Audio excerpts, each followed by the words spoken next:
папасының туған күні 74-ке толып жатыр. Иә, қайырлы құтты болсын, жан-жақтан құттықтаулар, Таңшолпан көрсетіп жатыр. Ұлттық арнаға көптен көп рахмет, қанша құттықтау хаттар келіп жатыр. Енді не тілейміз? Ұзақ ғұмыр, туған туысқандар келіп жатыр, қазан көтеріп жатырмыз. Рахмет. Сізге жілік. Так, кішкентай пышақ, Мақпал әкеш. Так, мынау Көкшетаудан ысталған қарта, ішінде ет. Қартаның ішінде еті бар. Ал, әрқайсыларыңызға мынау ауыз тиюге. Мінекей, ысталған қарта. Бақыт міне.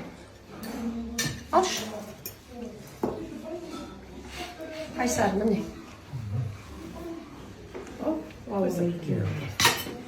Жеңка. Жақында аузыңа салып жібер. Бәрекелді. Қане? Қара көз. Жеңканың аузына. Жеңіс мә. Ал, жеңіс дайын мында. Міне. Бісміллә. Ау, асату. Ой, бәрекелді. Так, мынау былай ма? Атаның қалысы. Бісміллә. Ау, асату. Ой, бәрекелді. Так, мынау былай ма? Атаның қалысы. Мынау шұжық.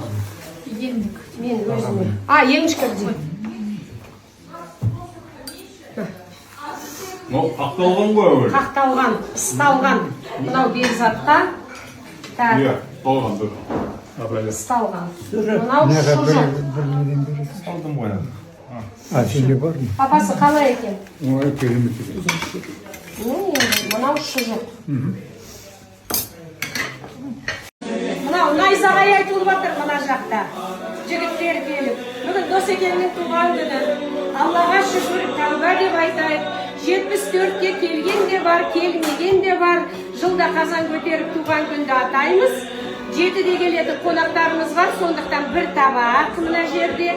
Қазыларымыз бар, инстаграмнан қыздар айтады. Апа, етті көрсетіңізші, міне еті қазы, шұжық, мына жерде жая, жал.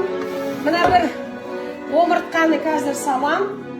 Ал енді мына етті айтатын болсам, мынау айналайын Көкшетауда Айгүл деген келіншек бар, содан тапсырыс берем. Мынау шұжыққа тығылған ет. Мынау шұжығы. Ал содан кейін мына жерде мына жілік. Мына жерде де бір жілік. Содан кейін мына бір қара кесек ет. Осының бәрі түтінге ұсталған.